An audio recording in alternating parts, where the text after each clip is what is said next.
நம்ம சிஎஸ்கே சார்பாக முதல் வீரராக சிஎஸ்கேவின் மேனேஜரான ரசேல் ராமகிருஷ்ணா இப்போ வந்து ஜாயின் ஆயிருக்காரு அப்படின்னு ஒரு கன்ஃபார்மான அப்டேட்டை நம்ம சிஎஸ்கே நிர்வாகம் தன்னோட இன்ஸ்டாகிராம் பேஜில் வந்து கொடுத்துருக்காங்க. ஆல்மோஸ்ட் வந்து தெரிஞ்ச விஷயம் தான். ரசேல் ஆல்ரெடி நம்ம சென்னையில் வந்து லேண்ட் ஆகிருந்தார். இந்த அப்டேட்டை அவரே வந்து கொடுத்துருந்தாரு. ப்ராக்டிஸுக்கு தேவையான எல்லா பொருளையுமே வந்து ரெடி பண்ணிட்டு இருந்தார். அதையும் கூட அப்லோடு பண்ணியிருந்தார். நம்ம சிஎஸ்கேவின் மேனேஜ்மெண்ட் சார்பாக இப்போ ராமகிருஷ்ணா வந்து லேண்ட் ஆகிருக்காரு. இது மட்டும் இல்லை, நம்ம சிஎஸ்கேவின் முதல் வீரராக ஒரு இளம் வீரர் இப்போ நம்ம சென்னையில் வந்து லேண்ட் ஆகிருக்காரு. யாருமே எதிர்பார்க்கல. தலத்துணி ருத்து இவங்க தான் வருவாங்க அப்படின்னு எதிர்பார்த்துட்டு இருந்தோம். இந்த நேரத்தில் பார்த்தீங்கன்னா நம்ம சிஎஸ்கே சார்பாக முதல் வீரராக இப்போ நம்ம கார்த்திக் சர்மா வந்து லேண்ட் ஆகிருக்காரு. கிட்டத்தட்ட பார்த்தீங்கன்னா இவங்க 2 பேரும் ஒன்றா தான் வந்து லேண்ட் ஆகிருக்காங்க. இந்த அப்டேட்டை நம்ம சிஎஸ்கே தான் வந்து கொடுத்துருக்காங்க. ஸோ எல்லாருமே எதிர்பார்த்துட்டு இருந்தோம் கார்த்திக் சர்மா எப்போ வருவார் அப்படின்னு.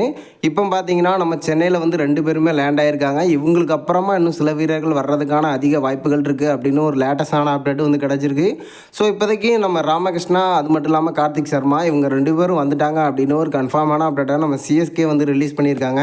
நீங்கள் என்ன நினைக்கிறீங்க? இந்த 2 பேர் சென்னையில் வந்து லேண்ட் ஆனதாக இருக்கட்டும், இவங்களை தவிர வேறு யாருக்காக வந்து வெயிட் பண்ணுறீங்க அப்படிங்கிறத மறக்காமல் நம்மளோட கமெண்ட் பாக்ஸில் தெரிவிச்சிருங்க. இது போல் சிஎஸ்கே அப்டேட்டுகளை மேலும் தெரிஞ்சுக்கணும் அப்படின்னு நினச்சிங்கன்னா நம்ம சேனலை மறக்காமல் சப்ஸ்கிரைப் பண்ணிக்காங்க.